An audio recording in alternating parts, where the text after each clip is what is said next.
Time था अक्टूबर 2018 का, जब यूका टाकियोके 21 साल की हो चुकी थी और ये जापान के शिंजुकू में रहा करती थी। इसने अपना कॉलेज तभी छोड़ दिया था जब ये 19 साल की थी और उसके बाद ये एक क्लब में जाकर काम करने लग जाती है। धीरे धीरे कर ये उस क्लब की मैनेजर बना दी जाती है और उसके बाद भी वो लगातार वहीं पर काम कर रही थी। अब टाइम 2018 का आ चुका था और हर रोज की तरह वो तैयार होकर अपने क्लब जा पहुंचती है। इस क्लब में बहुत सारे ऐसे लोग आया करते थे जो कि अपनी जिंदगी में या तो अकेले हुआ करते थे या फिर वो अपने काम पर रहकर बहुत ज्यादा थक जाया करते थे और यहाँ पर थोड़ा एंजॉयमेंट करने के लिए वो आया करते थे, क्योंकि यहाँ पर काफी सारी ऐसी लड़कियां मौजूद थी जो कि अपने कस्टमर्स का काफी अच्छे से ध्यान रखा करती थी। वो उनके साथ बातें किया करती थी, जो कुछ भी वो लोग उनसे बातें करना चाहते वो सारी की सारी बातें वो लड़कियां आराम से बैठकर सुना करती थी और उन लड़कों को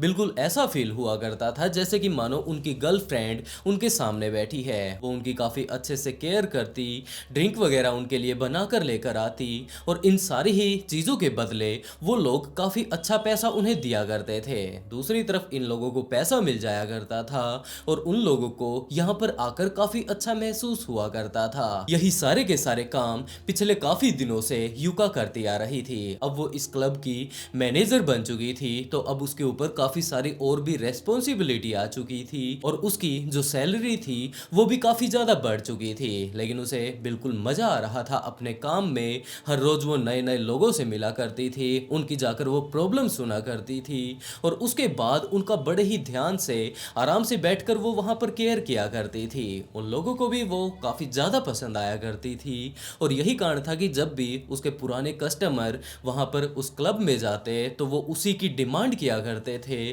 भले ही उन्हें कितना भी पैसा क्यों ना भरना पड़े। और बिल्कुल इसी तरीके से जैसे कि इस क्लब में काफी सारे लड़के अपना मूड ठीक करने के लिए आया करते थे, बिल्कुल इसी तरीके का एक और भी क्लब मौजूद था। वहां पर सारे के सारे जो लड़के थे यहाँ पर सर्विस दिया करते थे और वो सारी की सारी लड़कियां यहाँ पर आया करती थी जो कि या तो अपने जीवन से बहुत ज्यादा परेशान हो चुकी हैं या फिर काफी सारी लड़कियां यहाँ पर पार्टी करने के लिए आ जाया करती थी, अपना अकेलापन मिटाने के लिए इस बार में आ जाया करती थी। और यहाँ पर मौजूद जो भी लड़के होते जो कि सर्विस के लिए इस टाइम अवेलेबल होते वो उनके पास आराम से बैठती, उनके साथ बातें करने लगती और वही सारे काम वो लड़के किया करते थे जहाँ पर कि दूसरे क्लब में वो लड़कियाँ उनके कस्टमर्स को सर्विस दिया करते थे। तो यहाँ पर आने वाली सारी की सारी लड़कियों को ये लड़के काफ़ी अच्छे से उनका ख्याल रखते, सारी की सारी उनके साथ वो बातें करने लगते, जिस तरीके की बातें करके उन लड़कियों को अच्छा लगता। और इन्हीं में से एक था फिनेक्स लूका। ये अपने होटल में काम किया करता था, अपने बार में, और दूसरी तरफ यूका टाकियोका अपने होटल में सर्विस दिया करती थी। ये दोनों बिल्कुल अलग अलग थे लेकिन दोनों के दोनों ये एक ही काम किया करते थे और यही कारण था कि एक दिन इन दोनों की मुलाकात आपस में हो जाती है। दरअसल मामला ये घटा था कि फिनेक्स लूका उस दिन काफी ज्यादा बोर अपने आप को महसूस कर रहा था, तो वो आज तक सिर्फ और सिर्फ लड़कियों को सर्विस देता रहा था। आज वो खुद इस सर्विस को लेना चाहता था, जिसके चलते आज वो खुद इस सर्विस को लेना चाहता था और वो उस होटल में जा पहुंचता है, उसी बार में जा पहुंचता है जहां पर कि यूका टाकियोका अपनी सर्विस दिया करती थी। इन दोनों की वहां पर मुलाकात होती है, काफी देर तक ये लोग बैठकर यूं ही बातें करते हैं और जैसे जैसे टाइम बीतता है उसके बाद यूका को ये बात पता चलती है कि ये भी बिल्कुल इसी तरीके का काम करता है। लेकिन जब से यूका ने फिनिक्स को देखा था वो उसके ऊपर पूरे तरीके से लट्टू हो चुकी थी और जब उसे इस बारे में पता चलता है कि ये बंदा भी बिल्कुल इसी तरीके की सर्विस देता है तो वो उसके और ज्यादा नजदीक आ जाती है। धीरे धीरे कर ये लोग आपस में अब बाहर भी बातें करने लगते हैं, बाहर भी अब ये लोग मिलने लगे थे और उसके बाद एक टाइम ऐसा आया जब यूका ने जाकर फिनेक्स इस चीज को देखकर बहुत ज्यादा हैरान हो जाता है कि आखिरकार ये लड़की यहाँ पर कैसे आ पहुंची, हम लोग बाहर भी तो मिल सकते थे, इसे बेवजह यहाँ पर आकर खर्चा नहीं करना चाहिए था। तो वो वहां पर जाकर उससे बातें करने लगता है और उसके बाद यूका ने अपनी सारी की सारी फीलिंग्स उसके सामने रख दी कि वो उसे बहुत ज्यादा पसंद करने लगी है, वो उसके बिना नहीं रह सकती और इसीलिए आज रात के लिए उसने उसे बुक किया है। तो फिनिक्स को इस चीज में कोई दिक्कत नहीं थी और वो दोनों ही पूरी की पूरी रात आराम से बैठकर बातें करने लगते हैं। उसके बाद ये लोग धीरे धीरे कर एक दूसरे के बहुत ज्यादा नजदीक आ जाते करते हैं। लेकिन जैसे जैसे ये लोग एक दूसरे के साथ टाइम बिता रहे थे तो यूका इसे और ज्यादा पसंद करने लगती है और उसके बाद तो मानो ये उसे और लड़कियों के पास भेजना ही नहीं चाहती थी। महीने के काफी सारे दिन ऐसे हुआ करते थे जब यूका फिनिक्स के पास आ पहुंचा करती थी इनके बार में और यहाँ पर आकर इसे बुक कर लिया करती थी और पूरी की पूरी रात वो उसके साथ बिताया करती थी। अब ये लोग बार के बाहर भी मिलने लगे थे, आपस में ये लोग ज्यादा से ज्यादा टाइम बिताया करते थे और जैसे जैसे इन्होंने आपस में एक दूसरे के साथ टाइम बिताया तो यूका इसे और ज्यादा पसंद करने लगती है। और उसके बाद तो एक टाइम ऐसा भी आ गया जब महीने में करीबन 9 से 10,000 डॉलर वो इसके ऊपर खर्च कर दिया करती थी क्योंकि ये पूरे के पूरे महीने के लिए इसे बुक कर लिया करती थी। इसका जितना भी खर्चा वगैरह आने वाला था वो इसे दिया करती थी। इसके अलावा किसी और लड़की के पास यूका इसे नहीं जाने दिया करती थी। यूका लगातार फिनिक्स के ऊपर खर्चा करती जा रही थी। जितना भी पैसा वो अपने बार से कमाया करती थी, जितने भी कस्टमर्स को वो सर्विस दिया करती थी, उन सारों से ही जितनी उसे इनकम हुआ करती थी वो सारा का सारा पैसा मानो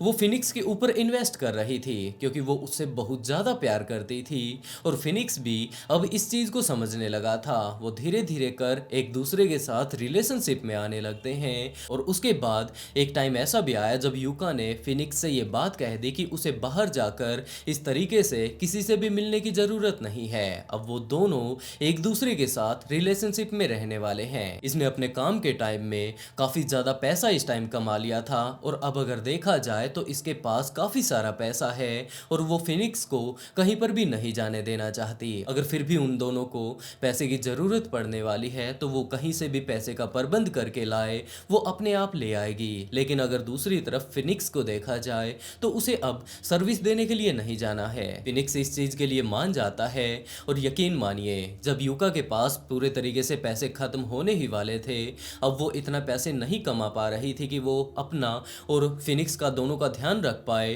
तो वो प्रोस्टिट्यूशन का भी काम शुरू कर देती है। अब वो ज्यादा से ज्यादा पैसा कमाना चाहती थी क्योंकि अब वो अपने साथ साथ फिनिक्स का भी खर्चा उठा रही थी। तो ज्यादा पैसा कमाने के लिए अब वो प्रोस्टिट्यूशन में भी जा चुकी थी। और इन सारी ही चीजों का मेन कारण ये था कि यूका जापान के एक एनिमे कैरेक्टर यांद्रे से बहुत ज्यादा प्रभावित थी। दरअसल यांद्रे एक इस तरीके का कैरेक्टर है जिसे वो चाहता है, जिससे वो प्यार करता है, उसके लिए वो कुछ भी कर सकता है, भले ही किसी की जान क्यों न लेनी पड़े वो लेने के लिए तैयार हो जाएगा। और वो उससे इतना ज्यादा प्यार करता है अपने किसी चाहने वाले व्यक्ति से जिसके लिए कि वो अपनी जान भी दे सकता है, भले ही सामने वाले की जान क्यों न लेनी पड़े, अपनी जान क्यों न देनी पड़े, तो वो इसमें भी पीछे नहीं हटेगा। और इस टाइम यूका को अगर देखा जाए तो वो यांद्रे से प्रभावित थी और यही कारण था कि वो अपने बार में भी काम किया करती थी, रेड लाइट एरिया में भी जाकर इस टाइम काम कर रही थी ताकि वो ज्यादा से ज्यादा पैसे कमा पाए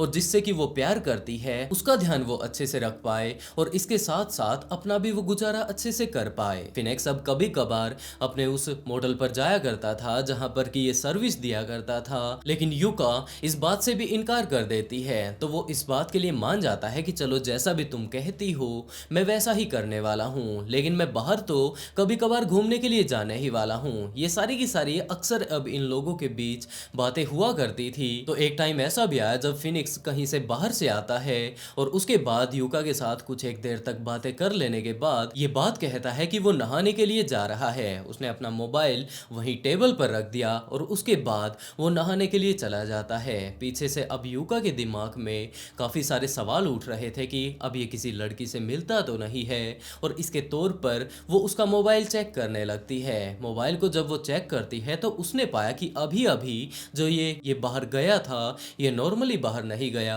जबकि दो लड़कियों से मिलने के लिए गया था। वहां पर ये दो लड़कियों से मिला था, उनके साथ काफी सारी फोटो क्लिक करके ये वापस आया है और अब इसके फोन में इन सारी ही फोटोज को वो देख ही रही थी। तो वो हद से ज्यादा गुस्सा हो जाती है कि आखिरकार मैंने इस बंदे के लिए किस चीज की कमी छोड़ी थी जो ये अभी भी इस तरीके से काफी सारी लड़कियों के पास जा रहा है। और वो अपने गुस्से को इस टाइम कंट्रोल नहीं कर पाई, लेकिन उसके दिमाग में कुछ भी समझ नहीं आ रहा था कि आखिरकार अब वो करे तो क्या करे। तो वो वापस जाकर अपने कमरे में लेट जाती है जहां पर कि ये दोनों आपस में अब मिलकर यहाँ पर रहा करते थे। फिनिक्स भी वहां पर आ जाता है और उसने आकर देखा कि यूका तो अब सो चुकी है, तो वो भी उसके साइड में वहीं पर सो जाता है। लेकिन दूसरी तरफ यूका को अगर देखा जाए तो वो तो सिर्फ और सिर्फ आंखें बंद करके यहाँ पर लेटी हुई थी। उसके दिमाग में काफी सारे सवाल उठ रहे थे कि मैंने इसके लिए किस चीज की कमी छोड़ी थी, इसने मुझे धोखा दिया है, मैंने अपनी पूरी जिंदगी की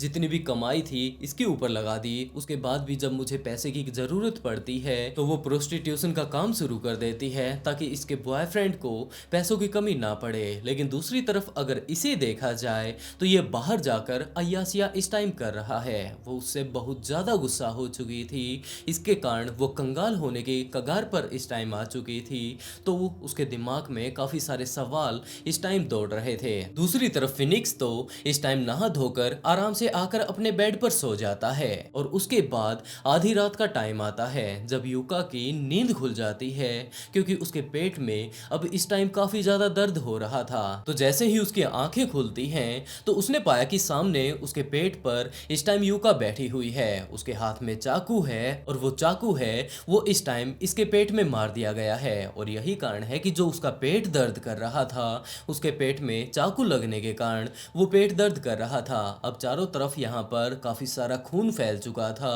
और ऊपर की तरफ अगर यूका को देखा जाए तो वो तो काफी ज्यादा गुस्सैल भरी निगाहों से इस टाइम फिनिक्स को देख रही थी। फिनिक्स अब कुछ भी समझ नहीं पाता है, वो उसे उठाकर दूसरी तरफ फेंकने की कोशिश करता है और चिल्लाने लगता है कि यहाँ पर बहुत ज्यादा खून फैल चुका है, तुरंत डॉक्टर्स को यहाँ पर बुलाओ, एम्बुलेंस को कॉल कर दो, नहीं तो मैं अपनी जान गंवा दूंगा। लेकिन दूसरी तरफ अगर यूका को देखा जाए तो वो तो जाकर टेबल के ऊपर से अपनी सिगरेट हुई या फिर मोबाइल हुई, इन सारी चीजों को वो चेक कर रही थी। उन सभी को वो उठा लेती है, एक सिगरेट जलाए हुए पीते हुए वो उसकी तरफ देखने लगती है। और इस टाइम फिनिक्स को समझ आ चुका था कि यूका उसकी मदद बिल्कुल भी नहीं करने वाली है, तो वो खुद ही उस कमरे से बाहर निकलता है, उस अपार्टमेंट से लिफ्ट में वो जाता है, वहां पर जाकर वो सबसे नीचे ग्राउंड फ्लोर पर जाने की कोशिश करता है और दूसरी तरफ यूका भी उसके पीछे पीछे चल पड़ती है। यूका ने जाकर देखा कि इसने तो लिफ्ट बंद कर ली है, अब ये नीचे जा रहा है, तो वो पैड़ियों से होते हुए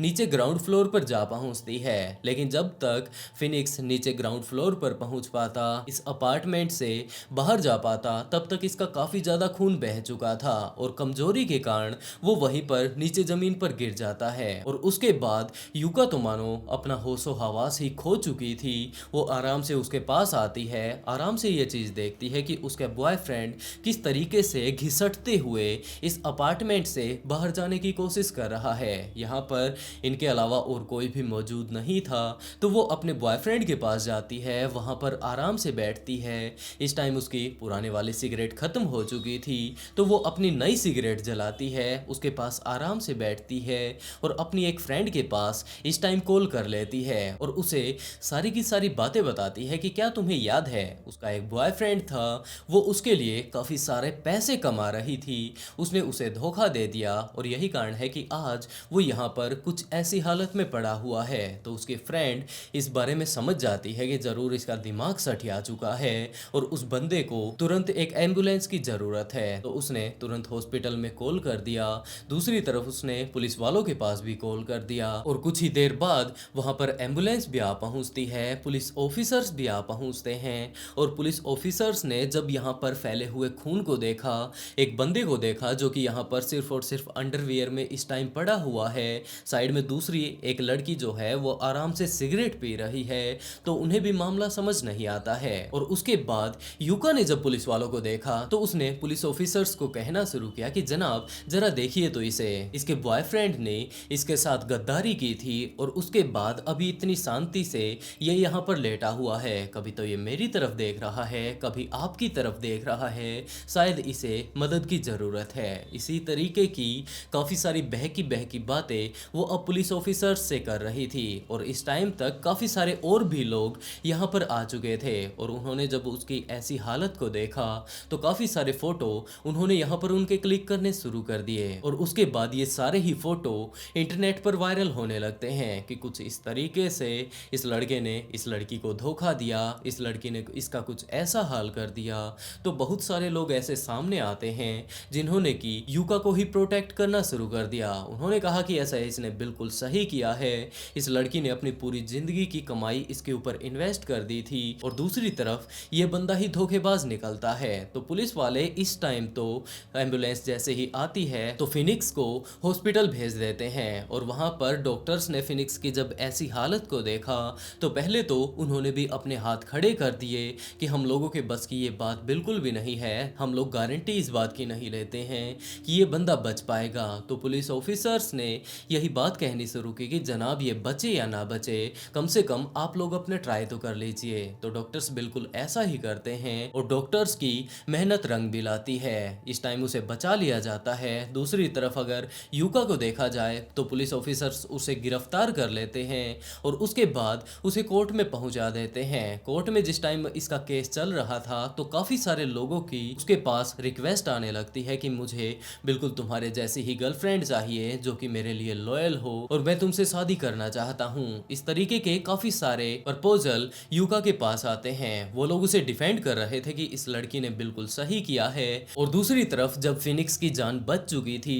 और इस तरफ इसका केस चल रहा था तो फिनिक्स ने ये बात जज साहब से कही थी कि जनाब जो कुछ भी गलती हुई थी वो शायद गलती मुझसे ही हुई थी, इसकी इतनी बड़ी गलती नहीं है जिसकी कि शायद अब इसे सजा मिलने वाली है। तो मैं आप लोगों से रिक्वेस्ट करता हूँ कि प्लीज आप इसे छोड़ दीजिए। हाँ गलती मेरी ही थी, मुझे इस तरीके से बाहर नहीं जाना चाहिए था, इस लड़की ने मेरे ऊपर काफी ज्यादा खर्चा किया था लेकिन उसके बाद भी मैं और लड़कियों के पास चला जाता हूँ क्योंकि असल में अगर देखा जाए तो मेरा यही काम हुआ करता था। एक टाइम में जब मैं क्लब में काम किया करता था तो मैं एकदम से तो अपना काम नहीं छोड़ सकता था, मैं बाहर यूं ही चला जाता हूँ और हम दोनों के बीच मिसअंडरस्टैंडिंग हो जाती है। हो सकता है अगर इसने ये कदम उठाने की बजाय हम लोग आराम से वहां पर बैठकर बातें करते तो मेरी ऐसी कंडीशन ना होती और ना ही इसे इस टाइम गिरफ्तार करना पड़ता, जिसके चलते जज ने उसके ऐसी बातों को सुनकर इसे सिर्फ और सिर्फ 3.5 साल की सजा सुनाई और उससे पहले ही